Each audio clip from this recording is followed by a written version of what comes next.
Welcome, everybody. This is the community data cluster, and this is our Curate-a-thon session. And a warning to everybody, this is a working session. So this isn't to sit back and absorb content. This is get a little dirt on your fingernails, community data. My name is Steve Diggs, and I am one of the co-chairs. I'm Andrea Thomer. I'm the other co-chair. And I'm Marian. I'm the Community Data Fellow for this year. And we are here to, in the, I think, third major phase of what we do, which is we decided to focus on Flint, Michigan's potable water as our primary, project. And so with that, I'm going to try to share my screen. But I remember now that sharing your screen and presenting are two different things. So I'm going to ask an embarrassing question of my co-chair. Is it present first, then share, or share and then present? I think it's present and then you share through Zoom. Okay. Provided that you have that. Yeah, I think you have share screen ability. I can also share. Oh, that would be even better. Yeah.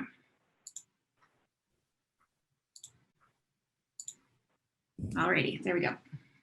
Okay, so that's us. So I'm going to do that embarrassing next slide thing.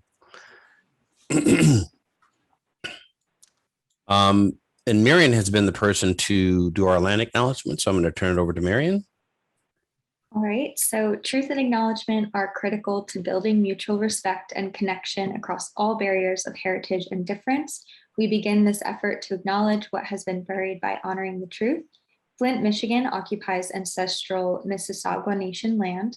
The University of California, San Diego is built on the unceded territory of the Kumeyaay Nation. The University of Virginia occupies Manahoac and Monacan land, and the University of Michigan rests on Anishinaabe, including Odawa, Ojibwe, Potawatomi, and Wyandot Nation land. Knowing where we live and work does not change the past, but a thorough understanding of the ongoing consequences of this past can empower us in our research, teaching, and outreach to create a future that supports human flourishing and justice for all individuals.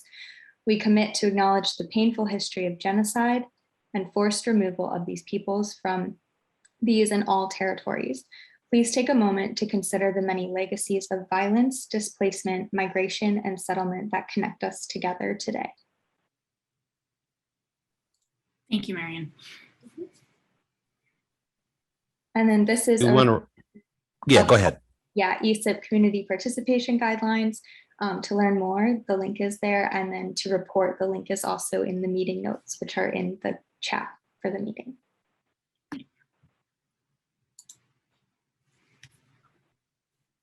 Andrea, you want to go ahead and walk us through the agenda? Yeah, so we're going to start out. So we've got 2.5 hours today. Some of you have been involved in past community data like athons. We started with a basically a do-a-thon where we did some background research, and then we had an Ideathon, and today we're doing our Curate-a-thon. For those of you that have not been part of this, we'll walk through a quick background so you have some context for what our cluster has been working on for a while. We also have an icebreaker session that Steve put together for us because we're going to be together for these 2.5 hours and we should know who each other are. And then we're going to get to work. So I'll introduce the broad curation tasks at hand, but I also want to open it up because for other suggestions and ideas from folks in the room. For those of you that don't know me, I'm an assistant professor of information at the University of Michigan. And I teach a lot of classes on digital curation. So some of the things that I have tried to outline for today are things that are rooted in those classes, and they are not the only kind of data curation out there. And they're also things that I tend to do with my master's students who don't have the scientific backgrounds that everybody here probably has. So I think we should start by kind of talking about like what else might we want to do in the time that we have. Yeah, so general plan is to work for like 45 minutes or so. And at the end of the work, we'll ask you all to collect your thoughts and take a break with your own, just to as you need it. Then we'll come back together as a group and then discuss what we've done and discuss whether or not we need to do more group work or if we'd rather move into a discussion. And for this discussion chunk, I do want to try to save some time at the end, at least this 20, 30 minutes, because I'd really like to talk with everybody about where they see efforts like this going and what they would like to do with Esip. So community data is in the middle of talking with folks at in the community resilience cluster about probably merging because we have our interests are aligned.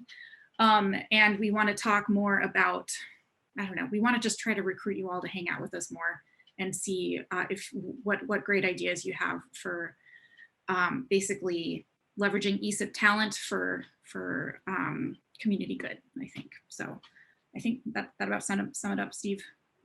Yep. Cool. Let's go to the next slide. So I just want to remind everybody of Esip's value proposition that we help members of the earth science data community find each other. I think we were all here because we found each other or are finding each other on, if this is your first Esip meeting, welcome. And fostering the rich collaborative experiences like meetings to seed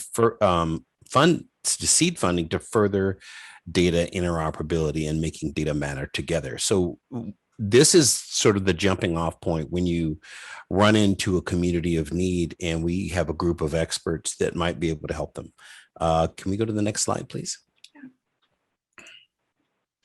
So it's a little small to see, and I can put the link to this timeline in chat, but Flint's problems didn't start in 2014. This particular problem did, but I wanted you to know what preceded it was a series of boiled water advisories. So this is a community that already doesn't trust their tap water.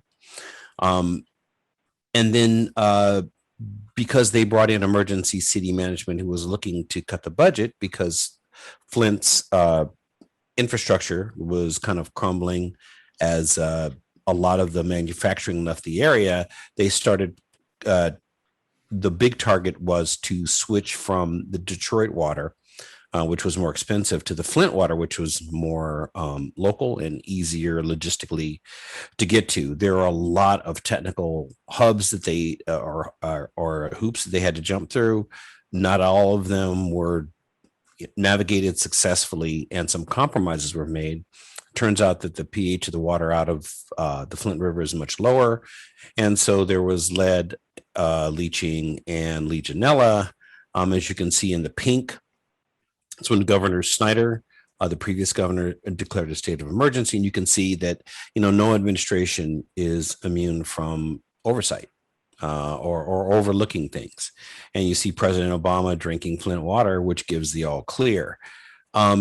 Fast forward a few years, I ended up being at a meeting called Black Lives Matter, which was sponsored by Google and MIT at Project Athena. And someone said, we still don't have potable water in Flint. And immediately I thought about my friends at the EPA. Lynn Yarmy, who was a longtime Esip member, and I got together with the people the next day. And at Esip, a week later, we fired up the community data cluster. Lynn left as co-chair, but I was lucky enough to find a kindred spirit in this. Andrea Thomer, professor at the University of Michigan, came on in 2019. We then engaged a group called the Engine Room, which is one of the RDA affiliates, and they're kind of the Avengers of infrastructure, a bunch of young people that operate without a known base. Maybe it's in some secret mountain, but they converge on a geographic location with a team of people that range from engineers, policy, international legal, and teachers, and they basically improve the infrastructure, leave a plan, leave technology, and move on to the next project. So they've been invaluable in keeping us from stepping on, or making huge mistakes in the path. And I do want to, if there's time permitting, talk about them at the end. We had our first virtual meeting last summer. I wrote a FOIA request to get data, both at the state and at the federal level. Got data in November, and now in last month I ended up with funding from a co-data group. Ended up in Flint, Michigan. So next slide, please. So this is a little background of what we went through. So last summer was our first virtual meeting, and these are some of the topics that we covered actually quite well. who's the who, the how, what research is being done, really sort of constraining the problem and seeing what had happened to date, what are the causes, and who else is doing the work. We had a really big active body of people who dug right into the work and produced a lot of background information for us that Andrea has been kind enough to reference in the slides, in subsequent slides. So next slide, please. In the winter, we did our Ideathon, or ideation, with some of the public data as the subject of that. We mapped the integration using the Flint open data portal to connect with the community. It was one of the candidate repositories, and then how to utilize ESIP and its resources to assist with the crisis in Flint. And our goal coming out of that was to gain community buy-in, and that's where the Flint Trip came in. Next slide, please. So on the 20th of May, actually, I flew out, and then the next day I landed, no plan, no contacts, and just started contacting people by email and calling various offices. We ended up meeting at a picnic table in the middle of Flint and started talking about the Flint water problem. This is a community that, I saw that graph on Monday that the crises were collaborating better than the people. And this is a prime example of that. And not only had they had boil water advisories, crumbling infrastructure, a loss of revenue from their tax base, but now they got hit by COVID. And so then now people are driving to buy water. They have extra masks, and they're the one thing I found out, and I wouldn't have found out unless I'd gone there, is they're ripe for gentrification. So there are lots of hungry real estate people that are just waiting for property values to drop. Because as you'll find out later on, the problem has gone from the infrastructure under the streets to the infrastructure in your house. Corrosion doesn't stop at the water main. It actually gets into the houses. So each house now has pipes that need to be replaced. And the Legionella and lead leaching problem is just as bad. 100-year-old infrastructure doesn't age well. So that's where we are with updated information, a good frame for how we want to deliver information should we do it. And I think that the people on the ground in Flint are on a wait and see to see what ESIP can do for them. And I and my co-chair and Marion would very much like to turn this into a successful project that not only engages the people on this call, but also really has strong ties and works collaboratively with other clusters, because I think that's a real power of ESIP, is the whole of community. So next slide, please. So we have 18 people. So breakout rooms of 3 I think would be appropriate. And before we do that, I'm sorry. Sorry, I realized, before we do that, should we pause for questions from folks? Yes. Yeah. For sure. Absolutely. Thanks, Andrea. That was I overlooked that. Does anybody have any questions? Now's a really good time. Yeah. Since we have time, is we want to lay a good foundation of understanding before we go further. No one? Yeah. Hi, Carolina. Hi. So is the data that we're curating today, that's what you received from the FOIA request?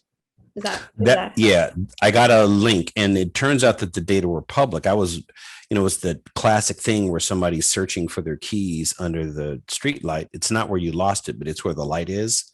I was looking in all the wrong places. I was using Google and all of my contacts at EPA, and it turned out that the EPA testing in that area had stopped in 2016. So I was hitting that dead end, and it turned out that the state had taken over the water testing and just put the data on their site. And as you'll see, it's a bunch of files. And, Carolina, you and I are in the business. If we just put files in a giant directory, it would be a disaster. And that's essentially, yeah. So if you look at Andrea's screen, this is the listing for the data. And if you look at the major headers, so you have the Sentinel testing, which is kind of a misnomer. They have the Sentinel testing is tap water in your house kind of testing. Then there is blood testing of the students, elementary school students, because they were seeing, after they had a lot of lead in the water, they saw test scores fall significantly. So they were looking at a lot of the effects of what was going on by having this lower pH water coming through their pipes and what was happening. But there was also this sort of microturbulence that was happening in the eroding pipes, and it was a prime breeding ground for Legionella. So the number of fatal Legionnaire disease cases, which people think is a respiratory disease, or an airborne disease, just shot through the roof. And they've had, I think, between 12 and 15 people die of Legionella, when normally, I mean, think about your own neighborhood. No one has Legionella. So these are the type of problems that they're faced with. And then there's the regular infrastructure problems. But if you look at this sort of flat directory listing, I don't think any of us in earth sciences would ever give people this listing as a useful data source. You see a lot of Excel files, but some of the things are only given as PDFs, which, for any of us that know, if you really want to hide your data, put it in a PDF, because people can't extract the information out of it. So there are lots of challenges on this very public site. The biggest one is it's not used by the Flint community at all. The few people that know about it have deemed it not fit for purpose, and that needs to change. Okay. So thank you. yeah, and some of our goals here today are to assess what curation would be needed with this stuff to make it more fit for purpose, and also to start thinking. We'll get to this in a moment, but as we were looking over this, we started getting concerned about, like, people's addresses are posted in all of this information, which on the one hand is necessary for tracking water quality, but on the other is a potential privacy risk. And so I thought, like, one of the things we want to spend some time today looking at is to see if there's other privacy risks in this data. And if there's ways, one thing I'm concerned about is like the impact of secondarily, I think I forget, it's in a slide, but you have your primary identifiers that can be used to directly identify a person, their home, things like that. But there's also secondary identifiers where you can triangulate who a person is based on a bunch of ambient data.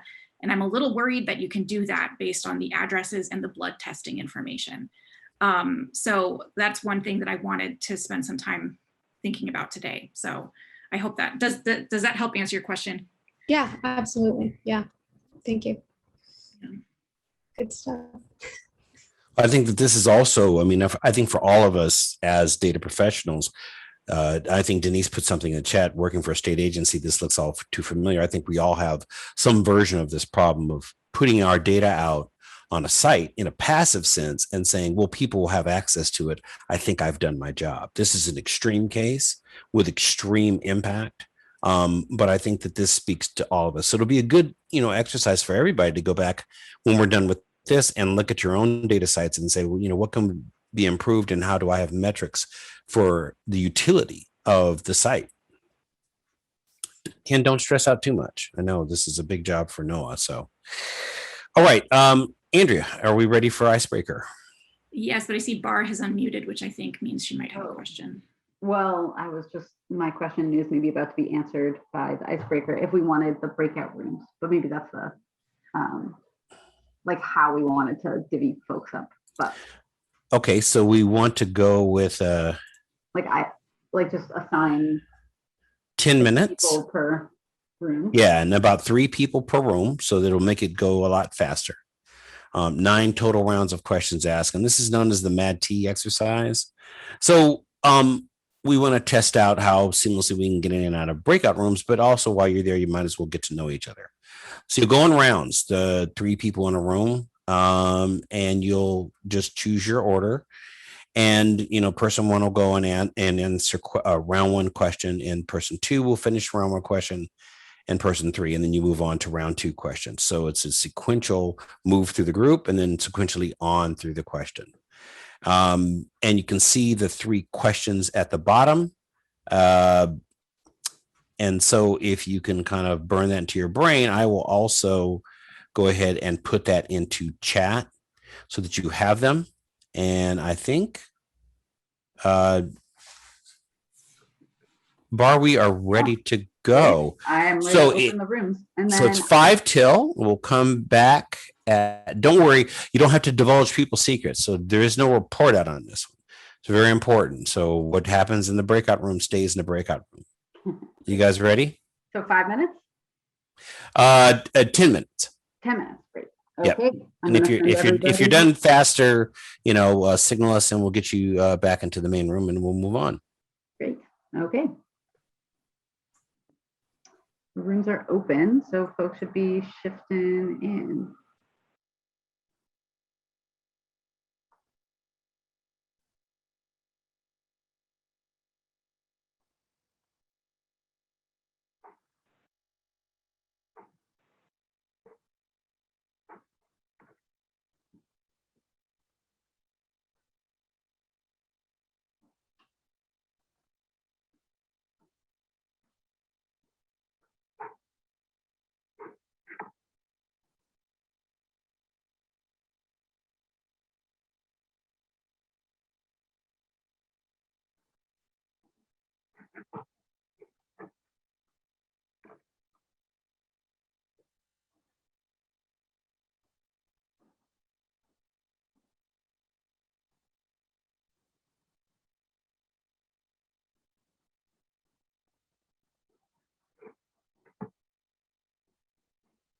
Oh, I think you're muted, Steve, if you're talking to me.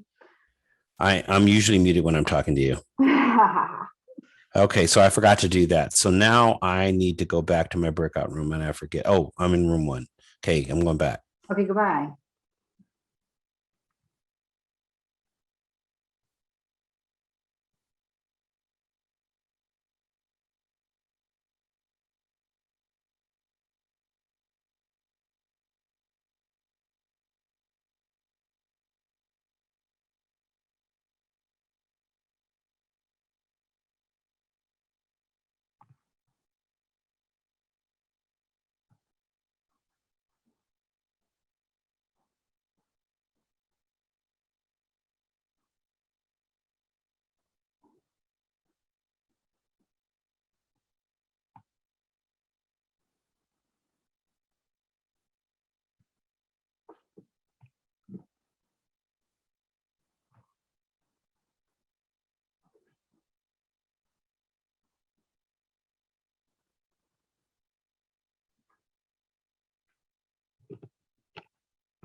See you back in a bit.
So Lindsay's here, but nobody else yet, huh? Not yet, but I was about to close the rooms just to like bring everybody back in the next couple minutes here, maybe in the next minute. I need to put my background on from so you go grab this one from the Matterhorn and let's see. There we go.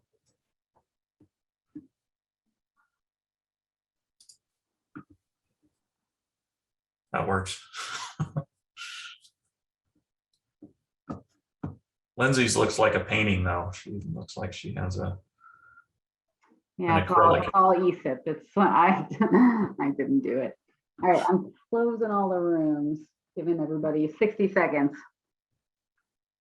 60 more seconds to break the ice. Come on, we got a lot of data cleaning to do. I know we got work to do. Get everybody back. Oh, now it looks like you're in the top of a mountain.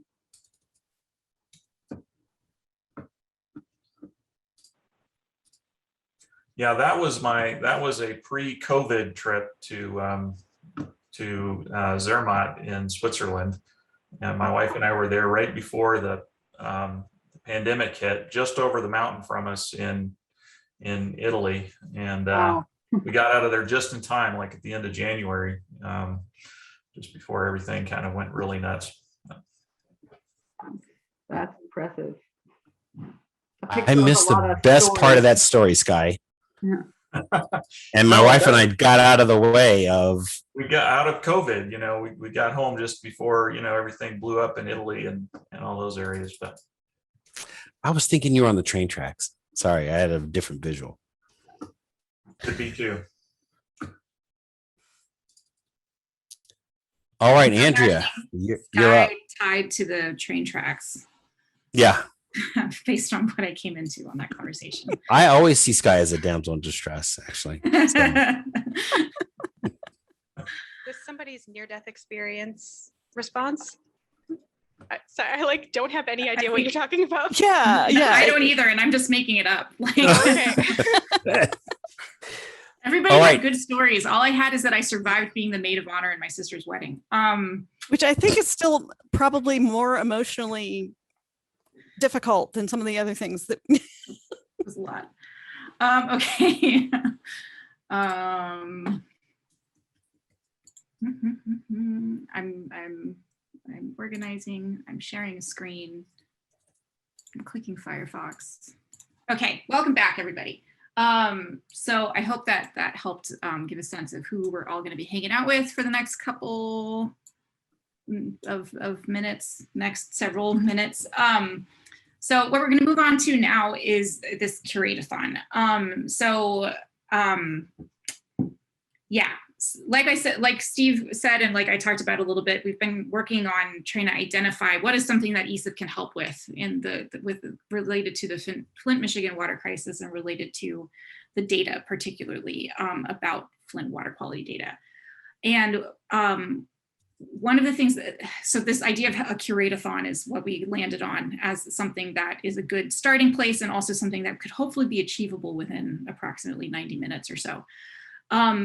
My idea for today was that we would review public data for overall curation issues. And I'll go back to that to look at real quick.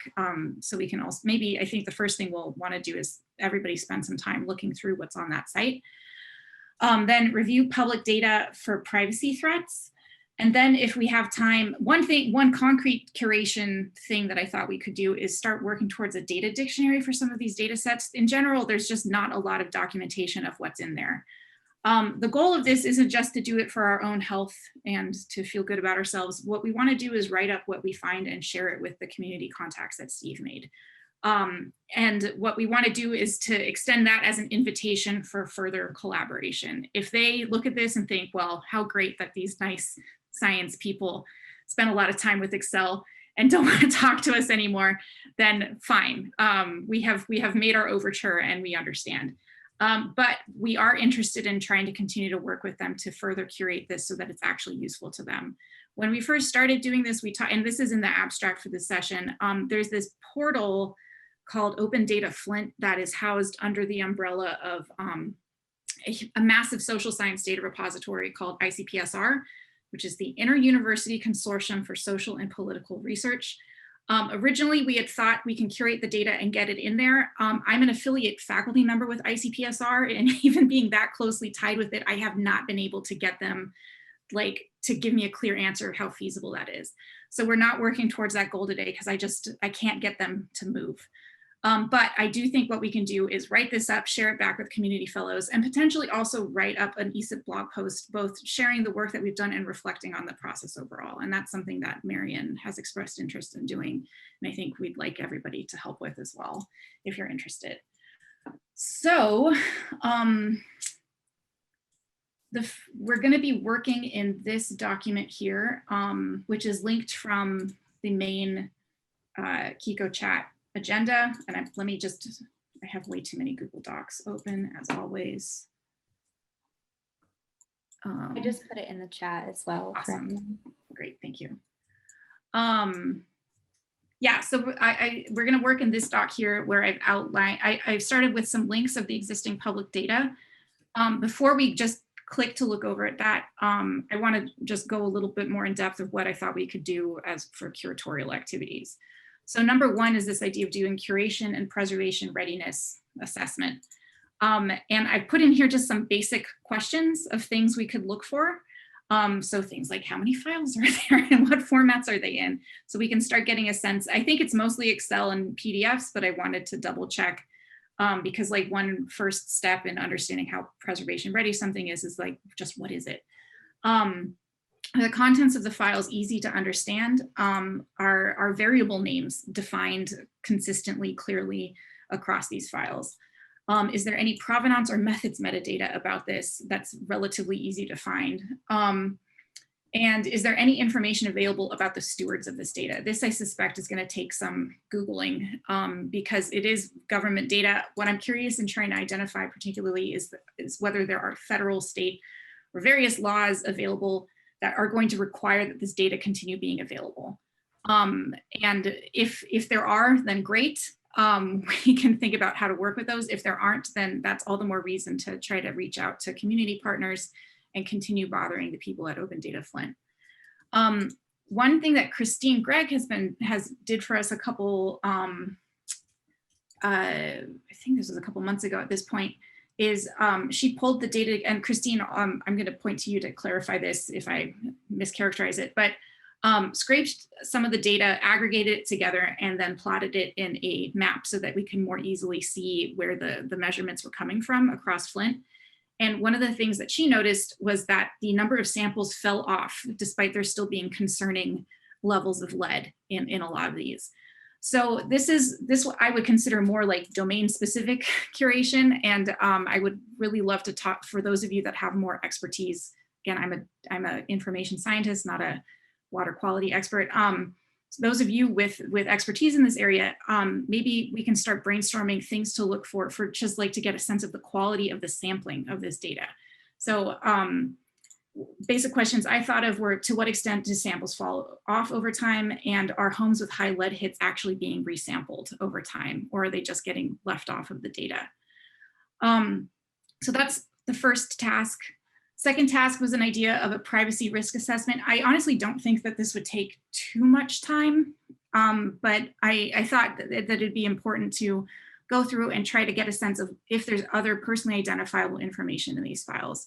I've listed out all of these different kinds of PII. It's mostly going to be addresses, but I wanted to list it all just in case. And I thought it would be useful for a couple people to get together and explore whether or not blood levels data can be correlated with specific homes based on that sort of thing. Ken, I see your hand is up. Yeah, thanks. I was wondering if you thought about using an already formalized, at least for some of these, a data stewardship maturity assessment framework. And it looks like somebody else may have just posted a link with a similar idea, but have you discussed trying to do like using an already existing framework to do this, as opposed to sort of making up the questions ad hoc? Yeah. So I think that this would be totally great to do. I just wanted to pick out some easy things to start with, but maybe this is something that we could pivot to try to do right now. The questions that I pulled are from, they're not from this, but they're from a different data curation threat assessment that I use from the Library of Congress. So it's not just random stuff, but yeah. I think I would totally be on board with people working in that group using this rather than whatever I put down. So I'll see if I can dig it, because over the years we've presented the data stewardship maturity model framework here at Esip multiple times, and we have a simplified version of that we boil down into what we call the DSMQ, the data stewardship maturity questionnaire. I'll see if, and I think it's just a Google form. I'll see if I can dig it up and share it. It might take me a couple minutes, but I'll start looking for it. No, that's awesome. That's perfect. And that's exactly what I was hoping would happen, which is that people come in with better ideas than what I had. So thank you, Ken. Where'd my, okay. And then the third idea, I don't know if we have time. I thought that it'd be, I don't know, this is kind of where I want us to brainstorm more after we spend some time looking at this in breakout groups. My first thought is that sketching out a data dictionary of the variables in this data and creating some additional metadata from that might be useful, but I really want us to actually talk about it rather than just forging ahead with this one thing that I thought of. And then I do want us to talk through, save time for discussion about next steps and things like that. So go ahead, Steve. I didn't know if Ken's hand was a, what did they call it, a lingering hand, which sounds like a lawsuit, but yeah. So I think when we do this, when we make these assessments and start to do this curation and really look at these data with a critical eye, it's very easy to veer into the scientific use of the data and you know, sort of sussing out provenance and looking at vocabularies or vocabulary violations, in terms of how we would use the data, but curate it more from the standpoint of the average person whose science background may not be as extensive as your own. You know, what they really want to know is more basic answers like, is the water coming out of my tap potable or not? And does the data deliver on that frequency so a person can have some confidence? Probably the same type of steps, but maybe from a different perspective. That's it. That's all I want to say. Great. Thanks. And Chantel, I see your hands up too. Thank you. I'm just wondering if there was any mention, I haven't been able to pick at the resources, but about like a statement to survey people that this data would be available and identifiable from what I've heard you say. Could you say that again? So a statement? Like not a statement, I can't think of the right word right now, but like before they were actually tested and all that, was it made clear that this data would be available publicly with identifiable information included? Right. I would call that consenting them, or from social science research, but it might be different terminology. I don't know. I don't know if they were told that this would be public. That's terrifying. If not. Yeah, and like that's where, so like of this privacy risk assessment sort of stuff, I think a lot of it's going to come down to talking about what the risks are. So one of the discussion questions I have is, what's the cost benefit of the privacy risks of this data and how can we mitigate those? Because I realize that it might be necessary to track lead levels at specific homes. Mm-hmm. However, like what are the bad potential outcomes for the people whose lead levels are being tracked? At what level can you anonymize it to be still applicable? Yeah. So I'm hoping that if people are in that group, that might be like a good discussion to have. And so that group might be less about hands-on work with data, more thinking, like trying to sketch out what the outcomes and the risks and benefits are of that and what could be done to mitigate it. So yeah. Thank you. Yeah, thanks. Denise. So I was thinking of this kind of from a policy and law standpoint. I think if we're talking about the privacy risk assessment, that might also include those questions about what are the federal, state, and local laws related to that. So kind of that legal aspect may, even though it's about the data overall, may fit better with that privacy risk assessment. You know, and you might reframe that more as, you know, kind of legal and regulatory assessment, including privacy risk assessment or something to like that. That's great. I'm just jotting this down in that. That's my personal. No, that's super helpful.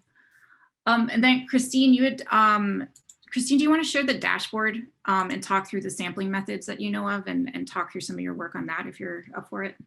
Sure. And just keep in mind, this is something I did in like an hour. No judgment. Yeah. Okay. Hopefully you can see the correct screen. So what I did is I just pulled in the residential drinking water data. If you go to the Flint website, I forget if I have the correct one open, but if you go to the Flint website, you'll see all those tabs at the top, and you should see a residential tab. And I just pulled all of that in and just wanted to plot it spatially. And the issue that Flint ran into, the issue that Flint ran into is that the entire infrastructure was largely lead. I need to open that up again. Sorry, I didn't update Power BI before I did this, so it's yelling at me. But you'll see that the distribution of all of these lead issues is,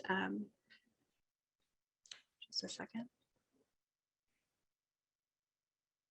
It's not concentrated in any particular portion of Flint. So all of this falls under the lead and copper rule, which is 15 parts per billion of lead is considered safe, or anything below that in potable water. So all these gray samples are underneath that standard, and all of these bright red dots are the ones that are above, and you'll see that some of them are significantly above. And here, this is probably quite small for you all. So 2014, 2015 was when the water crisis was really kicking off. 2016 is when the state of Michigan and the EPA was doing the bulk of their sampling. And they had about 8 percentage points of all of their samples exceeding the lead and copper rule. And then it just really dropped off in 2017, despite the fact that there were still 6% of their samples exceeding. And I just thought that was, I thought it was strange that they just did that initial burst of sampling, but I don't see a number of confirmation samples where they went back and, resampled some of these locations that had these high levels of exceedances. Another thing to note is that when you look at some of those Excel files, you'll see that some of these columns will be listed as like a 250 ml bottle or 750 or 1 liter. And that's because during the crisis, they changed their sampling method. So what I had done was I just took the maximum. In some cases, they sampled by multiple methods. But that was a big thing that I noticed that was missing from this data, was that they don't actually list like the standard laboratory method that was used. You can kind of infer it from the volume that they collected, but also during sample collection, they switched how much water they would flush from the tap before they would collect a sample. And that's also not present here. So we don't have good documentation of how the samples were collected. We don't have a good understanding of if there were resamples at some of these locations with really high hits. And it's also, there are no laboratory data flags on any of this. So some of these samples that are like really screaming hot usually would have some kind of flag stating that the sample was diluted before it was run. And I've noted there are no quality flags on any of this data. So the state presumably has much more. If the laboratory machine was out of calibration or something like that, like we're missing all of those types of flags. So we don't have a good idea of the quality of the data in the first place. And I would say that was a big gap. Other than that, there were a lot of issues with addresses being completely missing, zip codes missing. There are actually a few data points that aren't even in Flint. So it seems like the state was a little bit messy. Yeah, there are quite a few where it had no address whatsoever. So I'm not really sure what we can do about that. And then, sorry, I'm a little scatterbrained here. I think the only other thing I wanted to add was talking about privacy.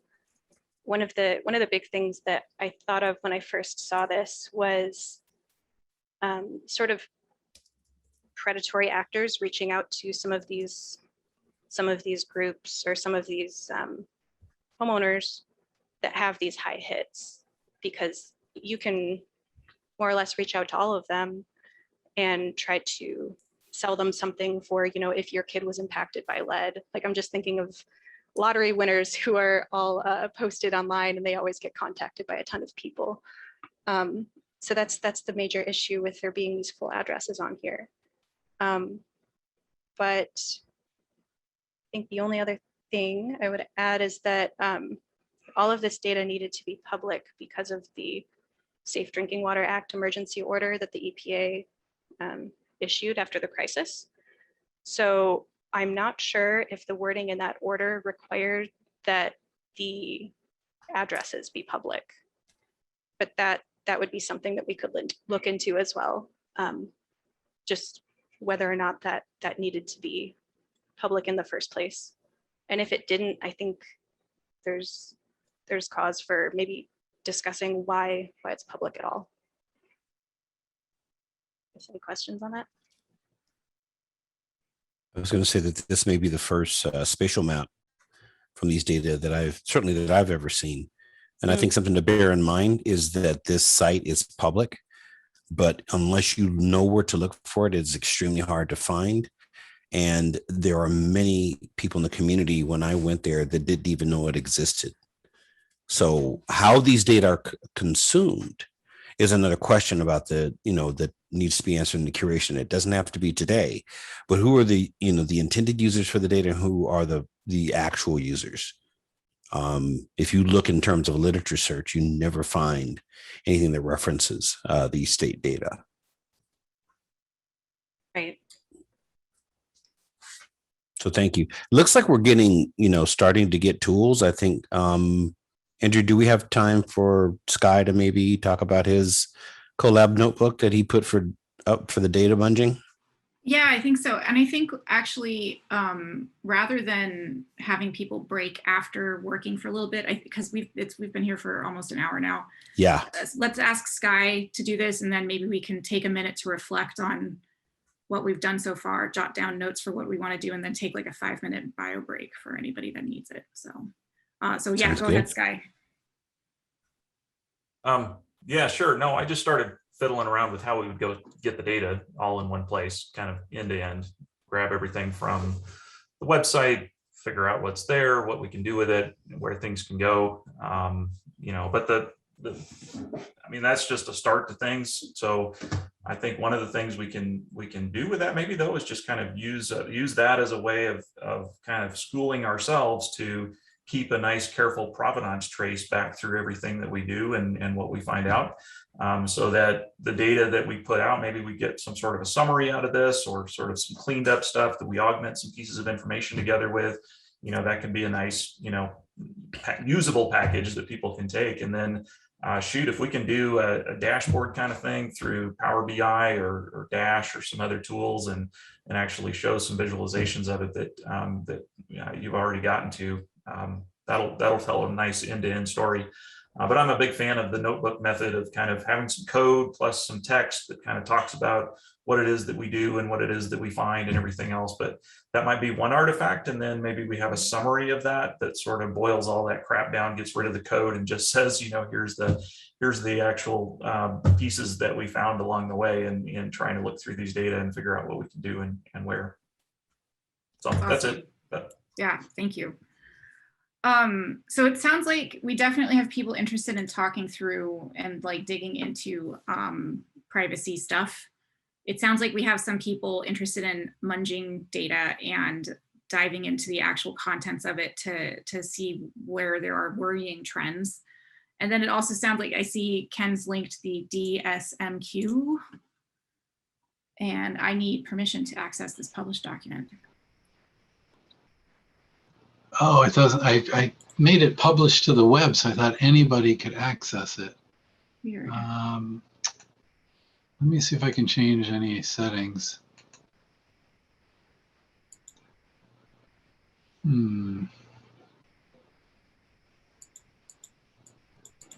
that can be, we'll figure it out. Thank you though. Yeah, it's sorry, I'm using that. There's like a newish or a feature I haven't really used before that says publish to web, as opposed to just sharing the document directly with you. Because then I knew that I would because anybody outside of NOAA would have to request access, which I could do. So I thought this was the mechanism to make it accessible to all of you. But were you able to request access? No. It's now telling me, hold on, let me try this again. You need permission, but it doesn't say request access. Mm-mm. So the options are to sign in as a different user or, too bad. Yeah, and then when I try to sign in as a different user, it just gives me a 404. Okay, I'll tinker around a little bit, see what I can do here. Sounds good. But I think we'll figure it out. And it sounds like there's also stuff to do around like using that data curation sort of approach and just like doing an assessment there. So I don't know, does that sound like a good 3 groups to split into? Anything else that I'm missing?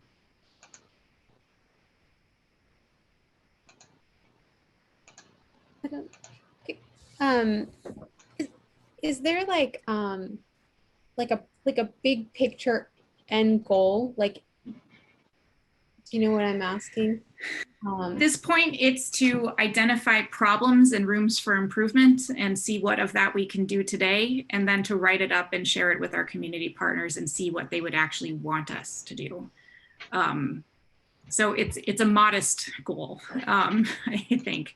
And then the big picture goal really is for us as Esip to get better at working with communities for social justice, for environmental justice. And so that's I don't know if that helps answer that question as we move forward with working with the community resilience cluster. I mean, I guess when you say find out where there are problems in what context? You know what I mean? Yeah, so I'm seeing it from like a data quality or data curation context. So in what cases is this data not of high quality? Where is it missing data? And where does it need more documentation in order to actually be usable and interpretable by people in the community and by scientists that want to support the community? Okay, so communication with the community affected by these issues. Yeah. Okay, sure. I'm not sure if I'm explaining it right. Let me take a stab at it. Yeah. So Caroline, I know where you live. You live in a beach community that has water quality concerns. And, you know, whether it's published in the paper or you see it on the news, somebody gives you a very short summary of whether or not it's okay to go to the beach and go into the water, given the Tijuana outflow that's right next door. I mean, it's the same type of information that we want to get to. So I know the infrastructure here is that there's constant water quality testing. Those data may be hard to find, but the knowledge that comes from it, there is a knowledge pipeline that you as a citizen can get every day. That doesn't exist in Flint at all. And so what we would want is very much the same thing we would want in our data group, which is if there's no flags assigned, I really can't trust these data, right? And if I can't trust the data, it's going to be really hard to make definitive binary statements about water quality. It's good, it's bad. What is the sort of longitudinal temporal look at the data? Just what Christine did with overall samples. Like, why have there statistically, we're going to have a hard time making any kind of statements with fewer and fewer samples of any given quality. The fact that they don't have flags is another sort of rocks in the road moment for making an assessment of fit for use. In the end, after the community visit, we sort of went in with two specific projects. One is to map their landscape of players, all the people that are doing work in the Flint community, because they're not coordinated. They're in many cases, there are different people doing different things. I think that's in every data community where multiple people are out in the field doing a similar thing. The second thing is to assess these data for fitness for use, because they have yet, even though they've had scientists come in and look at the data, they weren't these data sets.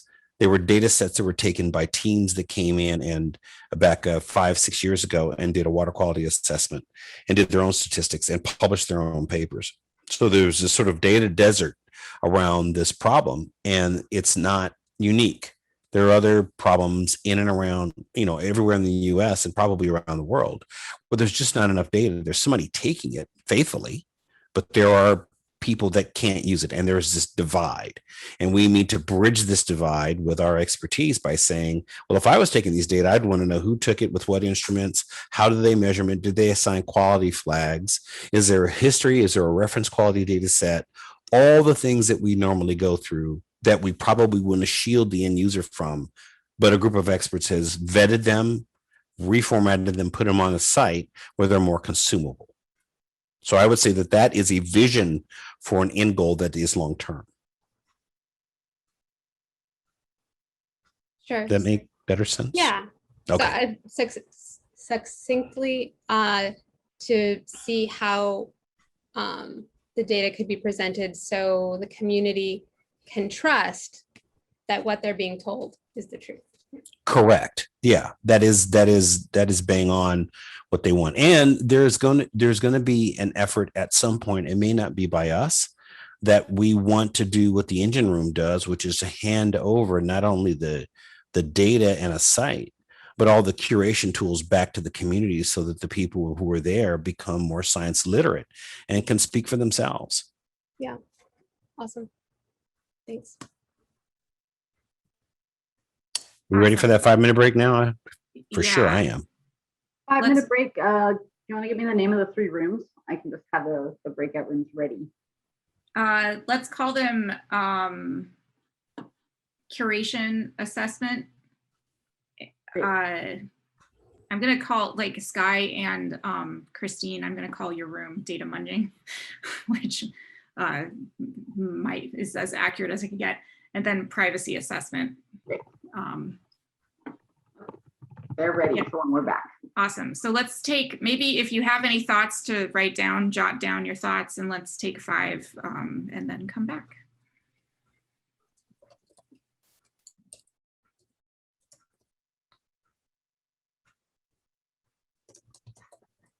Steve, are you going to put up a timer? I am. Yeah. Also, are we having folks able to just choose whichever room they want, right? Yeah. We're not assigning. Great. Okay. Yeah.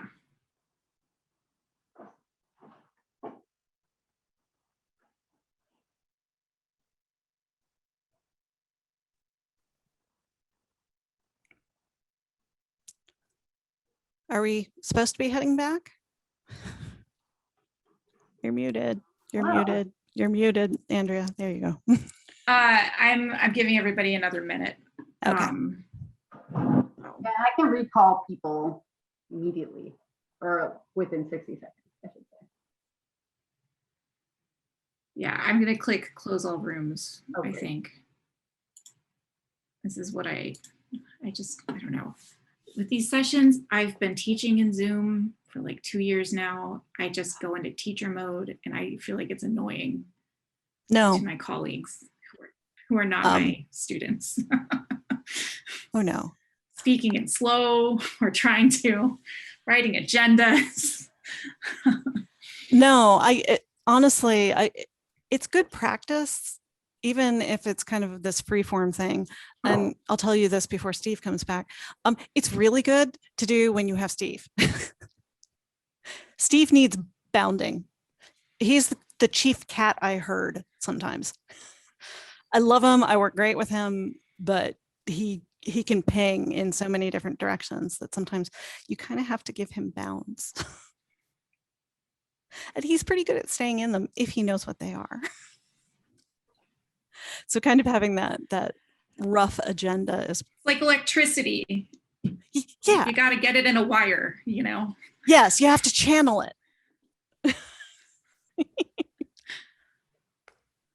Well, Curate-a-thon team, you guys were awesome. I've been to every room. People were digging into files. People had these disappointed looks on their faces when they were digging into data. Looks like there's some measure of success here. That, by the way, that's the face I had when I first stumbled on these data. It was a what the heck? If I want to hide data, I would list it like this.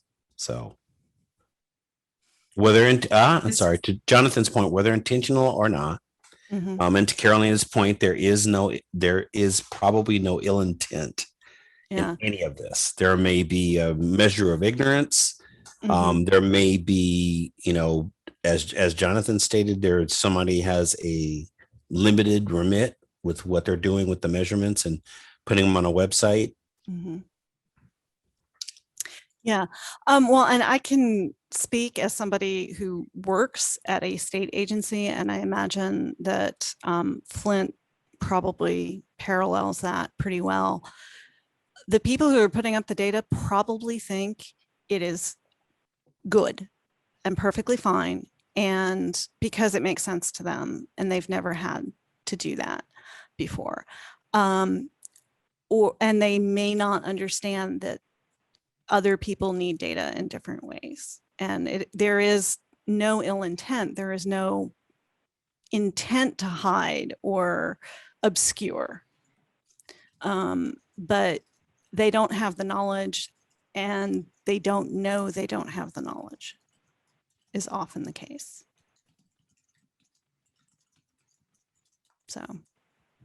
But not knowing they don't have the knowledge, I don't know if that's enough of a reason. I think that using your network and making sure you're doing the job correctly is part of the requirements too. So they should have done their due diligence and asked people who would know.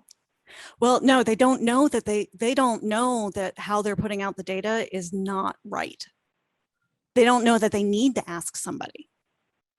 Does that point to the data problem. not being consumed?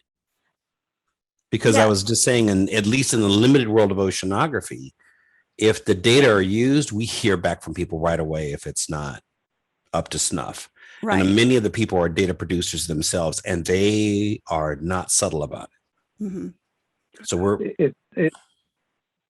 Yeah, this is Ken. If I could chime in, I think there's probably a real fundamental, role thing that's going on here. The folks who are doing this, they're not likely professional data managers who are tasked with enabling reuse of the data for purposes beyond it. They're tasked with putting it on a website. Like when they open up their contract, it probably says, put these files on a website. and they did it, right? And, so from that perspective, they're successful. Their jobs aren't like my job, which is about enabling the reuse and the long-term preservation of the data. And that brings in all of this other stuff that we're talking about. And so, yeah, I wouldn't criticize them. And if we're trying to do anything with this, it could be more from that, hey, maybe we can help you perspective, and here's some insights, here's some simple things you can do that can go a long way toward enabling others to understand this data and use it as well. Yeah, I couldn't agree more, Ken. And I mean, I'm just posting some notes on the notebook I started, and I'll finish that out. But after poking around at like 3 different ways of getting through to all of that crap, the state of Michigan has a Socrata instance, and so they've gone to the effort of like putting this catalog together of all of this stuff, and it's got a fairly nice connection between all of these documents and what specific EPA orders they are responding to in some way. So the basics of like getting the inventory together is actually maybe not bad. I don't know how complete it is yet. That would be one look, is like how much stuff is actually going into this catalog that's now accessible versus stuff that's not even there yet. But it looks like there's a lot. There's like 1,653 documents or something that came back associated with the EPA response stuff. Now, so then that means we could shift the focus not from being transparent to, okay, well, let's look at the quality of this information that you have and the digestibility of it, and whether or not there's enough there that we can actually sink our teeth into and start to use in some way. So it's like they've got the accessibility part sort of there. The findability part's a little bit there. It certainly isn't going to be interoperable or reusable yet. So they're not even close to that, but we're getting closer. We're moving down the line a little bit. Yeah, and to follow up on Sky's point there, findable is often just what state agencies are doing, because that's all we have the time or funding to do. We're just going to put this out there, and if people need something else, they'll let us know. And that's kind of the metric that they use. It's like, okay, we've put it out there, people can find it if they want. And then they don't necessarily even worry about the accessible, but I think we're getting better at that in many cases. So midpoint observation is you guys are a compassionate yet scary group. I was thinking if you were taking a look at our data center, I would be really on kind of pins and needles to see what the assessment was. It came back with all the flowery language and yet the really pointed criticisms of how it falls short. So I think it's fair and thorough, and that's probably exactly what's called for. I'm sorry, Andrea, go ahead.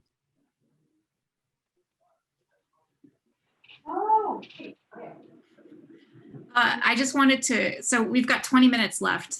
And this is a great discussion. And also thank you everybody for doing all this great work. I'm wondering if it would be, we forgot to assign report outers. There's like a French word for that I can't remember. But Rapporteur. I think let's start with just, could one person from each group just like quickly summarize what they talked about and found during their work? And then I had these 4 discussion points outlined, but the one that I really want to get to is like spend a little bit of time talking about what we've learned from this whole process and thinking about next steps. So first, let's do report outs. Go ahead, Denise. All right, so we had a small group, so Marian can chime in with anything I might have missed. We went through the files in the folder that you shared, and we set up a spreadsheet where we could mark off what personally identifiable information was included in those spreadsheets. And we found that, you know, if it said test results, it had, you know, the same sort of stuff. Overall, at least the spreadsheet, at least the things that we saw didn't have very much personally identifiable information, you know, other than address and zip code. But we didn't, it was just water testing. And we also discovered that the spreadsheets really are kind of terrible from a, you know, putting things into a spreadsheet point of view. Where like you can't sort it without losing some information. There were no blood levels, so we can't tell if the blood levels could be correlated over time. And we talked a bit about, you know, the benefit versus risk of releasing the information and ways to mitigate that. But some of it is, you know, how is the data being used? If you're looking to make sure that the lead in the water has gone down, you do need to keep those specific points. But if you're looking kind of at an overall thing, you don't necessarily need to do that. So there's a lot more that needs to go into that. We didn't really get into looking at the legal and regulatory assessment sort of things. And I told Andrea that I will probably start working on that. I welcome any help, but it lines up well with my PhD work. So. Denise, I just added a URL to the chat. It's from that website. It's in the extra resources, and it's specifically the EPA saying that addresses will not be available on the data. Yeah. Thank you. That's great, thanks. Yeah, I noticed that the Sentinel sites didn't have addresses, they just had the street name. Okay. And put in zip code, so it could be fairly easily backwards engineered to find the like few houses or bunch of houses that are that. Mm-hmm. But then it was the residential testing that had like the street address. Yeah.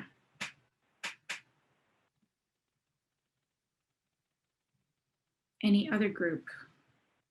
Data mungers?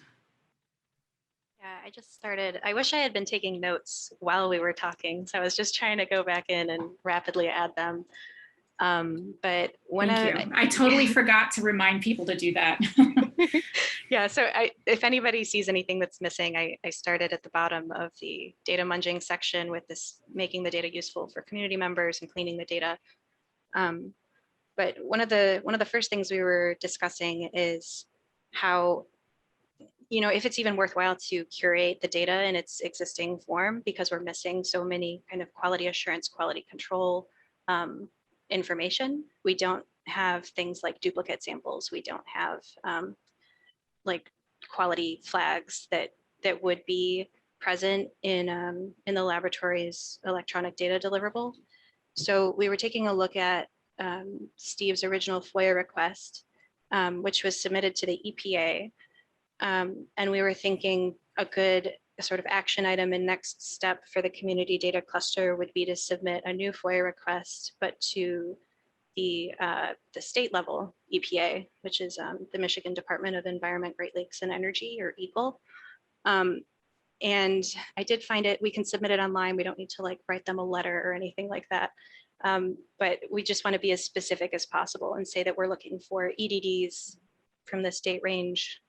Give us what you originally received from the lab. And I think we can make a lot more, we can just make better conclusions about the quality of the data in the first place. And it'll list things like laboratory methods and what lab did the analysis and all of those quality, all that quality documentation. So that was sort of the first thing that came out of it. And then we were running a little bit short on time, but we also talked about sort of how this is useful for that end user, for the person in Flint who wonders, can I drink my water? And we have all this historic data, but what it's missing is a lot of context. So it's missing, was this sample taken before or after their service line was replaced? Was there a confirmation sample after the service line was replaced? What kind of pipe material do they have in home? Like, is it lead? Is it galvanized steel, which can be a sink for lead? Does the homeowner know not to drink from the hot water tap? Have they flushed their water heater, which can also be a sink for lead? All that sediment can settle out to the bottom and get kicked back up. So there's like a lot of like kind of educational questions we can ask, as well as just other data that we can pull together to make that data more useful. So we did a lot more talking about the data than actually munging it, but I think it was good. Does anybody have anything else to add there? Yeah, that was perfect. I think it would be, we didn't get into it a lot, but it would be good for follow up on finding the group that's coordinating the, I don't know what to call it, but people like taking samples of their own water and then like collecting that as like I don't know, some sort of grassroots. That's the only thing I can think of to call it, like a grassroots, data collection effort. And I think Christine said that maybe there was a group that's already doing that.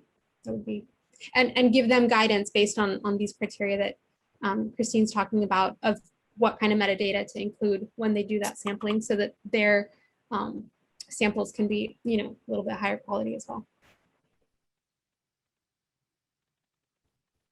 Yeah, I can put that in the notes. That's great. One thing that I just thought, we were in the privacy assessment group, we were talking about risks a bit, and one thing that just popped into mind about this is like, so like finding the houses where stuff has been replaced, that's great. But this did strike me as a potential risk, given what Steve was saying earlier about the Flint being a target for gentrification. Like if we're highlighting the specific houses that have replaced pipes and high quality water, I feel like that could make them targets for people swooping in and trying to buy them up. I just wanted to mention that. Sometimes good data can be risky too. And it's not random. It correlates pretty well with household income. Yeah. Yeah, and if there's a record of what the pipes were replaced with, copper pipes are a target for theft. So, not only for gentrification, but could be targeting for theft. One of the issues that's hidden, we get very focused on the data that's fit for use, data curation and provenance. At the end of it, the people I met with, this is the source of their familial wealth, is a house that's been passed down from people who worked for GM in the factories. The houses were made for the people to come to Flint in these little sort of planned suburban communities. And the fact that their parents had a very good pension and wealth. Many of the descendants don't have as good of a job, even though it's a sort of a college town. So the issue for some is they're hanging on by their fingernails to the only source of their wealth. And should their house be assessed as being a health hazard, the curb value and curb appeal goes down, the asking price goes down. So that was a huge concern. And, you know, when we're thinking about data and we're thinking about the endpoint, I just wanted to keep, you know, have people bear that in mind.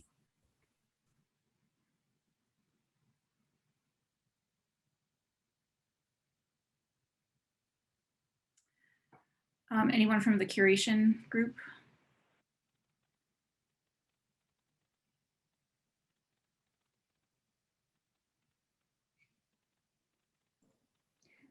Nobody else will. I'll jump in, but we didn't really take many notes. We focused more so on looking for the pieces of information like the metadata that you'd expect to find. And overwhelmingly, it was generally not there. The formats are the PDF and Excel. That's not great. They should be non-proprietary. And the column headers, there's no unit of measure. There's no explanation for any of what the variables mean. And yeah, just generally the information of it was not available for context for curated. So I don't know. Yeah, we don't have any notes. So if anybody else wants to jump in, please do. I think we did find a general like QA. Go ahead. Sorry, Mickey. Oh, we did find like the general QAPP plan, which should have guided the collection planning throughout the process, whether or not it was followed, but at least that gives a little guidance there. And it did have their testing and their QC, but the problem is we don't have any of the results. I'd still like to see that, you know, I'm still happy that even though it's a data dump, this stuff still got posted. You know, the problem is we don't have that reliability to factor to know, well, is this a good data value if it's high, or is it, you know, crazy and it shouldn't have been there because it should have been pulled from the data set. So I still appreciate that it's out there. And we did dump the QAPP PDF link in. I think we, and Chantel, I think you found that. Then there was also, I think we put in just the original citation to the administrative directive, and a couple other things. So it's not what we'd like it to be. It's at least out there, but you know, there's not metadata. You can't. It's not a self-descriptive data type. You can guess at what maybe the headers mean, and the file naming is halfway decent, so you can see when it was collected and what time frame it's associated with. But you know, it'll take a lot of digging to get it back. But you know, being able to actually compile it together into, you know, a useful data set like did earlier in an hour-ish, that piece would be useful for people versus trying to come in and there's no search capabilities, there's no filters, there's no, and also I like that hexagonal approach that Matthew suggested, kind of just to generalize the data set outside of the outside of an actual address, because that's, you know, that's a big issue if you're trying to sell your home, but now your value tanked. I think we were looking at some of the usability. Cora and I were looking at some of the usability pieces, so I probably highlighted more on those. Yeah, our group generally was doing preservation, access, usability, and transparency, just to give you an idea.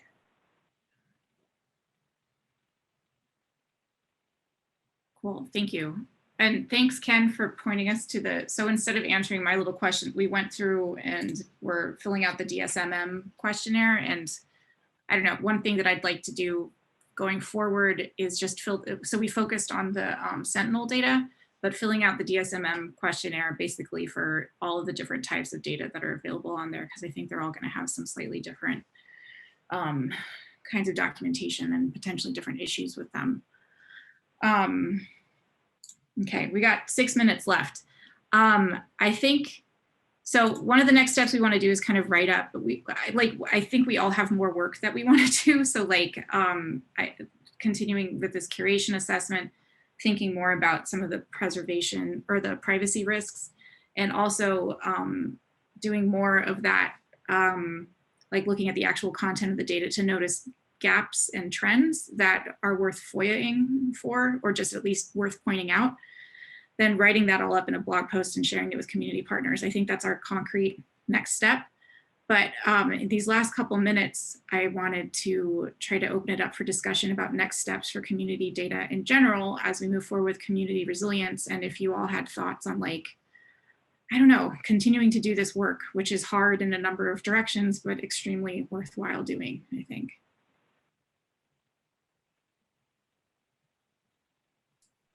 Yeah, I think it's fascinating to sort of take a little bit of time and really examine a given sector's, public data presence to a great extent. Sort of how are they presenting themselves to the world in ways that lots of different questions need to be asked and probed, and really kind of giving that a bit of a test through the sort of lens of all of the principles that we've been trying to promote and bring about in our own organizations and agencies and whatnot, and sort of see how that plays out in other government sectors, other institution sectors.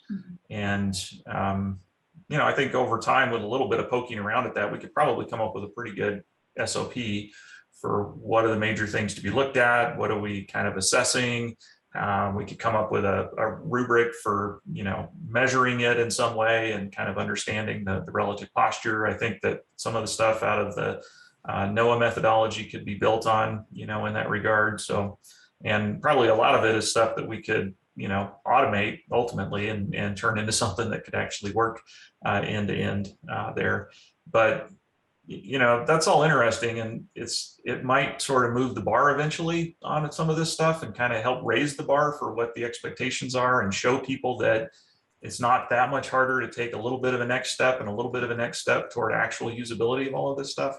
But meanwhile, people's lives are at stake, and a lot of stuff is happening, and it'd be kind of nice to sort of cut through the chase, get past the sort of academic look at it, and dive clear down into I don't know, putting together a derivative out of all of this messy, crappy data that tells a story about how much money is being spent and where's it going, and what effect is it having. There's just a lot of stories to be told out of the data, so it'd take a lot more time and energy to do, though.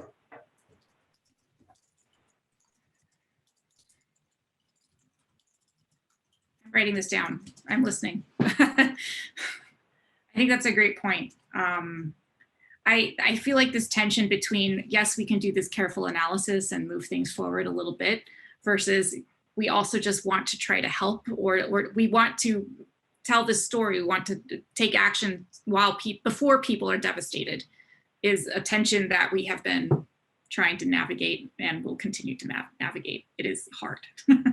Can I kind of follow on that? So you mentioned before the community resilience cluster is interested in working together with community data. And one idea I've kicked around in the community resilience context is a resilience indicator or certification. So we could even use that as the banner for like the evaluation of this state of Michigan resource. Does this promote Flint's resilience? Has the data improved the situation? Is it feeding back in positive ways that fixes the problem?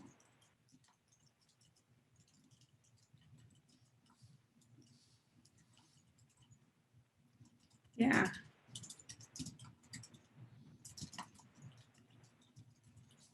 That's a great point. Denise, I agree that, yeah, taking a look at other places that have done this sort of stuff. And I think one thing we wanted, I know that there's a ton of people in Esip that are doing this stuff on the side. And I don't know, one thing I'd like to see as we go forward is just, I want to try to bring people in to give short presentations on what they're doing in their own communities. And I also think that one area and people have brought this up, like starting in our own communities is a very obvious place to go. Like I'm in Ann Arbor, which is bougie, super bougie. Like we're fine socioeconomically. However, Ipsy is right next door, which is not, Ypsilanti is not as wealthy. And one thing that keeps coming up is we have huge water quality issues lurking underground, like there are PFAS clouds coming down the Huron, and some other toxic plume that's constantly threatening to invade our drinking water supply. So, and I'm sure that I'm sure that there are issues like this in all of our communities. So starting to think about like, how can we take action with our own city councils and, I don't know, get involved with things like that. Yes, dioxane, yeah, really good. The dioxane plume, which shows up on NPR about every other morning for me. Anyway, that's something that I'd like to see us continue talking about in the cluster as we go forward. And as it looks like we are merging with resilience. We have to talk more with everybody there, but which I think is going to be a great way to capitalize on all of our interest and time. So.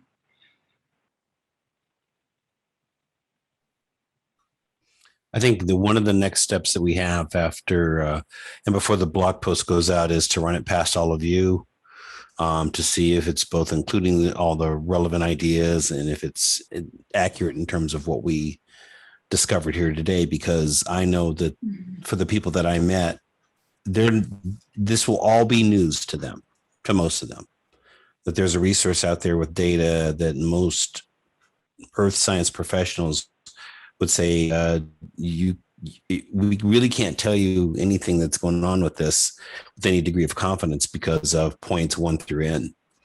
And that may be lead to other next steps. So it's not so much of an academic undertaking. This does have actionable outcomes that may make a difference on the ground, especially for advocacy. So it's a very useful assessment. And on that note, I'll add that if you're not already in the Slack channel, please add yourself so that you can look at the blog post before we send it to our collaborators. Yeah. We also have your email addresses now, so we can harass you that way. Okay, everybody needs to go eat or take breaks and things like that. Thanks everybody so much for coming in and doing work. We really appreciate it. And we hope to see you at future cluster meetings on the Slack. And we will also welcome contributions to the blog post and things like that. So stay tuned. And let's see you all in 1 hour. The research showcase too. It's going to be huge. There's at least 50 posters. So wow. We'll see you guys up there, I hope. Is that being recorded or is it just live? So the posters are available to go look at. Okay, but they're not going to be doing poster presentations. Well, they'll do them in the separate rooms. God. And those aren't going to be, I don't think those are generally recorded. Ken? Mine's on YouTube for all time to be forever embarrassing and possibly getting me fired. So I couldn't play it, Sky. I don't know if it's it was giving me an error. What? When I tried to play it, it may be my computer. It was saying restart your computer to make this work. I'm like, okay. I better go look at what they posted because it worked for me. Well, yeah, no, I'll check. I'll let you know if it still doesn't work. Just don't give them your social security number. I didn't put that in there. Or my address. All right. See you guys. All right. Have a good night. Thanks. Bye. Take care. Bye, everyone.